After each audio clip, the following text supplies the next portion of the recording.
Divine Thoughts, a journey to the innermost recesses of our soul. प्रभु ईसा मसीह में स्नेही बंधुओं, हमारे पिता ईश्वर और प्रभु ईसा मसीह आप लोगों को अनुग्रह तथा शांति प्रदान करें।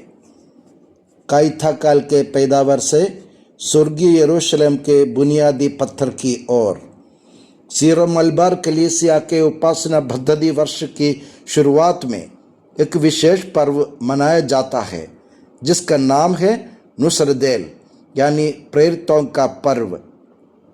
नुसरदेल सिरीनी भाषा का शब्द है। प्रेरितों की याद एवं उनके दायित्व को मनाने को सूचित करता है। कलीसिया के इतिहास में प्रेरितों का एक विशिष्ट स्थान है। प्रभु मसीह के जीवन, मृत्यु एवं उत्थान का संदेश दुनिया को सर्वप्रथम सुनाने वाले पहले गवाह यही लोग थे। आज के सभी वाचन 12 संख्या रूपी ईश्वरीय प्रतीक के अनुसार क्रमबद्ध किए गए हैं। याकूब के 12 पुत्र, यरदन में स्थापित की गई 12 स्मृति शिलाएं, स्वर्गीय यरूशलेम के 12 बुनियादी पत्थर, ईसा मसीह द्वारा चुने गए 12 चेले, ये सब मिलकर ईश्वर की मुक्ति योजना का एक संपूर्ण चित्र प्रस्तुत करते हैं। इन वाचनों से कलीसिया एक महत्वपूर्ण सत्य की याद कराती है। ईश्वर अपनी प्रजा को इतिहास के जरिए रूप देता है, यादों से उसको आगे बढ़ाता है और गवाहों के जरिए मुक्ति का पैगाम संसार में भेज देता है। सिरीनी परंपरा में काइथा काल फसल के समय को सूचित करता है। ये वो समय है जब महीनों के इंतजार के बाद अपने द्वारा बोए गए बीज की किसान फसल लूटता है। मगर कलीसिया की उपासना पद्धति में काइथा काल मात्र कटने का समय नहीं, बल्कि ये सुसमाचार की फसल को भी सूचित करता है। ईसा मसीह ने कहा, फसल तो बहुत है किंतु मजदूर थोड़े हैं, इसलिए फसल के स्वामी से विनती करो कि वह अपने फसल काटने के लिए मजदूरों को भेज दे। क्रिस्त द्वारा बोए गए बीज समस्त संसार में पनप कर फलदायक बनने का कारण बने पहले मजदूर प्रेरित थे। अगर वे नहीं होते तो क्रिस्त का संदेश कभी यहूदिया की सीमा पार नहीं कर पाता। संत जॉन पॉल द्वितीय का एक कथन यहाँ बहुत ही प्रासंगिक है। हर एक पीढ़ी सुसमाचार की फसल लुटने में भागीदार बनने के लिए बुलाई गई है। इसलिए काइथा काल हमारे सामने ये प्रश्न रख देता है कि क्रिस्त द्वारा मेरे जीवन में रोपे गए विश्वास को क्या मैंने दूसरों तक पहुंचाया कि नहीं। उत्पत्ति ग्रंथ से आज के पहले वाचन में याकूब के 12 पुत्रों के नाम अंकित किए गए हैं। बाद में वे इज़राइल के 12 वंशों के पिता बन गए। पवित्र बाइबल में संख्या 12 पूर्णता और ईश्वर की संपूर्णता को सूचित करती है। पुराने विधान में 12 गोत्र, 12 रोटी, 12 वंशों की विरासत की जमीन, और नए विधान में 12 प्रेरित, 12 दरवाजे, 12 बुनियादी पत्थर।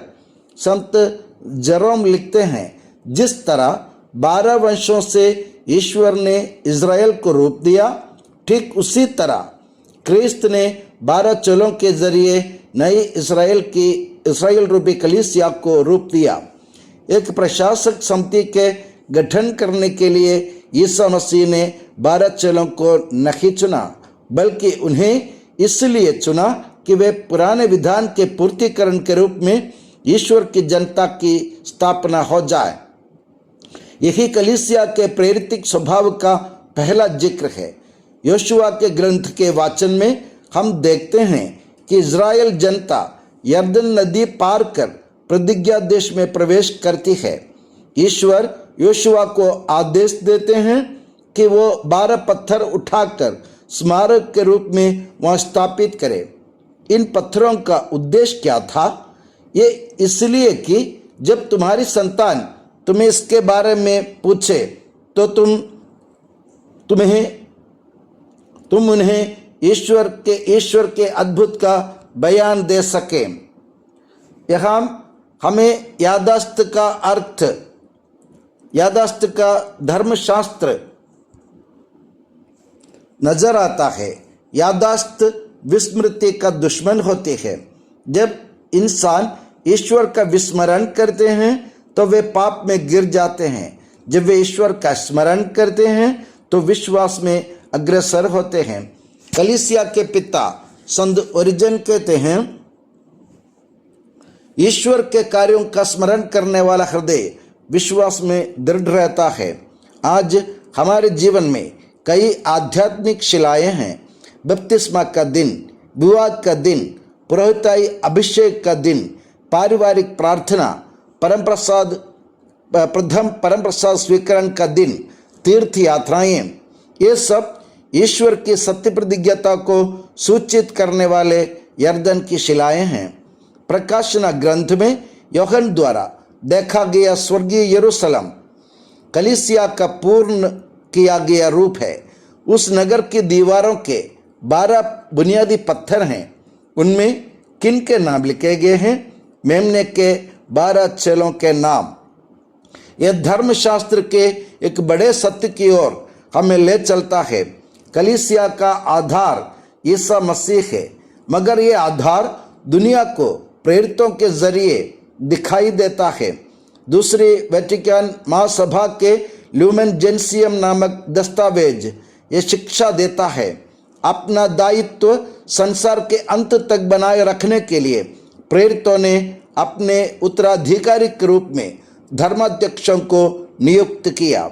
यही है प्रेरिताई उत्तराधिकार अथवा प्रेरिताई विरासत।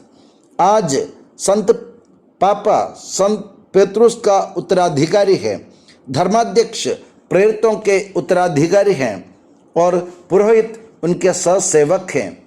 इसलिए कलीसिया के इतिहास से संगठन मात्र नहीं, बल्कि प्रेरितों के गवाह पर स्थिर बना हुआ एक प्रेरितिक बिरादरी है।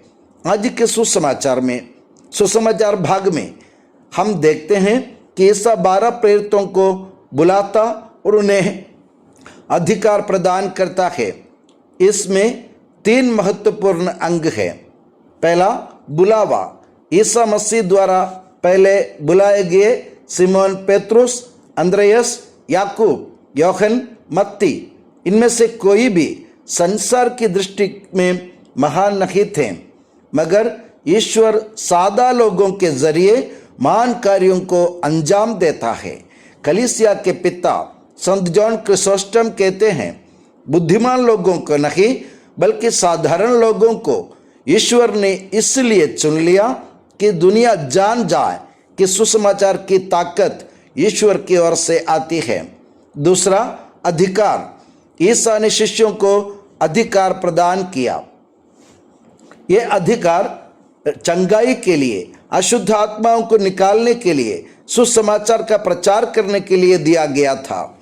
ईसाई नेतृत्व का नमूना प्रभुत्व नहीं बल्कि सेवा है। महान संत ग्रेगरी कहते हैं, नेतृत्व एक पदवी नहीं बल्कि उत्तरदायित्व है। तीसरा, भेजना। प्रेरित का यूनानी शब्द अपोस्टोलोस का अर्थ है भेजा गया व्यक्ति। इसलिए प्रेरिताई का हृदय मिशन है। संत पौलुस 6वां पापा अपने इवेंजली न्यूशियंदी नामक दस्तावेज में लिखते हैं, सुसमाचार की घोषणा कलीसिया का गहरा अस्तित्व है। अगर कलीसिया प्रेरित नहीं हो तो वह अपना असली स्वभाव खो देगी। अंतियोख के संत इग्नेशियस कहते हैं, प्रेरित वही है जो ईसा मसीह के मन और हृदय को संसार की ओर ले आए हैं। संत अगस्तिन का कहना है, कलीसिया रूपी जहाज प्रेरितों के विश्वास के ऊपर प्रयाण करती है। संत जॉन क्रिसोस्टम कहते हैं, संत पेत्रुस और सहशिष्यों ने तलवार से नहीं बल्कि गवाही से ही संसार पर विजय पाई थी। कलीसिया के इन महान पिताओं के विचार में एक आम संदेश हमें नजर आता है। प्रेरितों का महत्व उनकी ताकत में नहीं बल्कि ईसा मसीह के प्रति उनकी विश्वस्तता पर निर्भर रहता है। कलीसिया के जीवन में प्रेरित की भूमिका। सुसमाचार, पहला सुसमाचार का बखान, दुनिया के कोने कोने में प्रभु यीशु मसीह का संदेश पहुंचाया। दूसरा है विश्वास का संरक्षण, भ्रामक शिक्षाओं से उन्होंने कलीसिया की रक्षा की। तीसरा संस्कारों की पराकाष्ठा, कलीसिया के उपासना जीवन की उन्होंने बुनियाद रखी। चौथा बिरादरियों की स्थापना, आदिम ईसाई बिरादरियों को उन्होंने रूप दिया। पांचवा शहादत, कई प्रेरितों ने अपने जीवन कुर्बान किए। उनका बखान शब्दों से भी अधिक शक्तिशाली था, वो उनके जीवन से ही मुद्रित किया गया था। संत पापा फ्रांसिस कहते हैं कलीसिया को बाहर की ओर प्रस्थान करने वाली कलीसिया बनना चाहिए। संत पापा बेनेडिक्ट 16वां कहते हैं प्रेरितों ने एक सिद्धांत की नहीं बल्कि एक व्यक्ति की घोषणा की। संत जॉन पॉल द्वितीय, नए सुसमाचार प्रचार के लिए नए उत्साह की जरूरत है। सोशल मीडिया एवं तकनीकी कुशलता के इस जमाने में हर एक ईसाई को एक प्रेरित बनने का मौका उपलब्ध है। परिवार में माता पिता संतानों के पहले प्रेरित हैं। विद्यालय में शिक्षक ज्ञान मात्र नहीं, विद्यार्थियों को में मूल्यों का भी संचरण करें। पुरोहितों में पुरोहित एक प्रबंधक मात्र नहीं बल्कि प्रेरितों के दायित्व के सहभागी हैं। युवाओं में यीशु मसीह के प्रति लज्जित हुए बिना उनके गवाह बनने की हिम्मत दिखानी है। सभी विश्वासियों में बपतिस्मा ग्रहण करने वाला हर एक व्यक्ति मिशनरी है। याकूब के 12 पुत्रों से प्रारंभ हुई ईश्वर की जनता की यात्रा यर्दन की 12 शिलाओं से गुजरकर 12 शिष्यों के जरिए कलीसिया की नींव बनी।